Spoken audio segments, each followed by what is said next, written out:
This is WYMT Mountain News This Morning.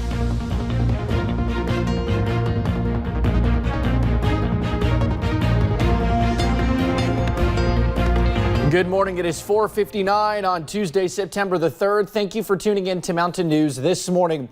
Well, yesterday was Labor Day and you got a break from us, but Kelly and I are back this morning and she's going to bring you a pretty day, right, Kelly? Yes, we do have a lovely day on the way, a lot like what we saw yesterday, so that's pretty much what you can expect. We're off to a pretty nice start around the mountains. Temperatures in the Cumberland Valley region, we are in the mid-60s and then a little bit warmer in Hazard and Jackson, but overall everyone in those low to mid-60s this morning, so not feeling too bad out there, but it is foggy outside the WYMT studios. Can't see across the street, so you know that visibility is definitely reduced here in Perry County, as well as in Whitesburg. Some fog hovering over downtown on Main Street over there, so just be very careful. Here's a better look at that visibility map.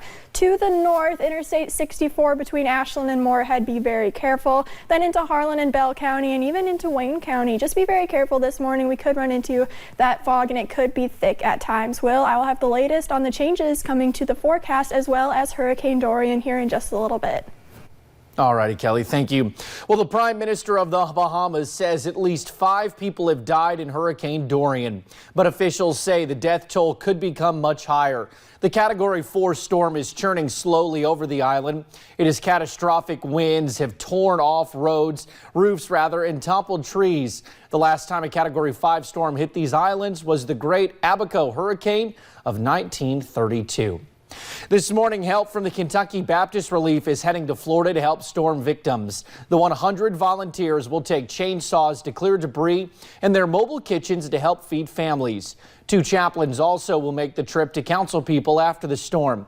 Karen Smith says this is her 8th relief trip since Hurricane Florence last September. She said she's going where they're needed. Well, you know, I haven't yet hung on a cross and gave my life. And my Jesus did that for me, and I surely can drop everything and go when I'm needed. Volunteers expect to be in Florida for about 2 weeks. They plan to stay at a church once they arrive. Well, lawyers will visit with black jewel miners later today on the tracks in Cumberland. They plan to update miners ahead of Wednesday's evidentiary hearing on the hot goods coal. Now that hearing is rescheduled to begin at 2 o'clock tomorrow afternoon and then is expected to resume Thursday morning at 9. Following the hearing, the judge hopes to make a ruling on the future of that coal. The meeting at the protest site later today is scheduled for 5. This morning, 2 people face charges in connection to a Harlan County shooting. Kentucky State Police say 49-year-old Daniel Bauer was shot in the face following an argument in Cumberland. Troopers arrested both Stephanie and Kevin Brock. Investigators say they found them at a home near a motel. It started off as a verbal altercation. It escalated pretty quickly, and before it became physical, someone pulled a firearm and fired several shots. Police say the shooting is still under investigation. We do not know the condition of Bauer. Well, this morning, jury selection is expected to begin in a Laurel County murder trial. Last year, police arrested Joshua Davenport. Prosecutors say he shot his wife Stephanie multiple times. She died. Davenport faces murder and tampering with physical evidence charges. It is unclear how long the trial may last. The search is on for the person who shot 3 people in a deadly Frankfort shooting. Police say the victims were shot at the East Frankfort Park. The park is just off Main Street in the state capital. 25-year-old Anthony Hendris Jr. was found lying on the ground in the park with multiple gunshot wounds. The other 2 victims drove themselves to the hospital. We are told they have non-life-threatening injuries. A fire destroyed a home in Perry County yesterday. The house was on Shuck Bean Hollow.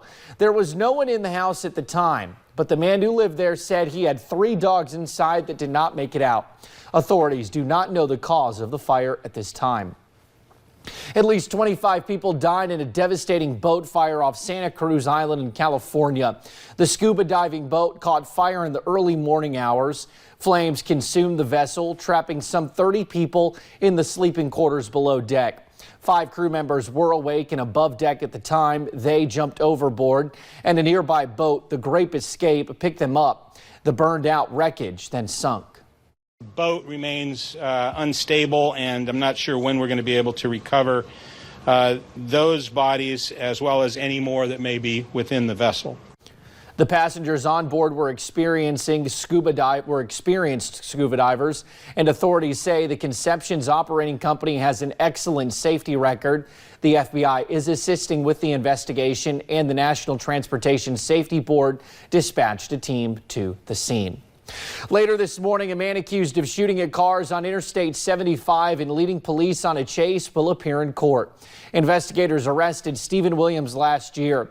State police say following the shooting, he led them on a chase into Tennessee. A grand jury indicted Williams on charges that include attempted murder. A Laurel County man is in jail after police saying he stole several shopping carts from local stores. Police arrested Steve Eaton after they found him driving one of Walmart's motorized scooters near an apartment building. They say he was intoxicated at the time. He is charged with stealing 10 shopping carts from local shops and public intoxication. Well, thank you for getting your day started with us right here on Mountain News this morning. We will show you how some folks enjoyed their Labor Day out on the water. It's been sunny and warm here in the mountains for several days, but changes are on the way. I'll have those details coming up.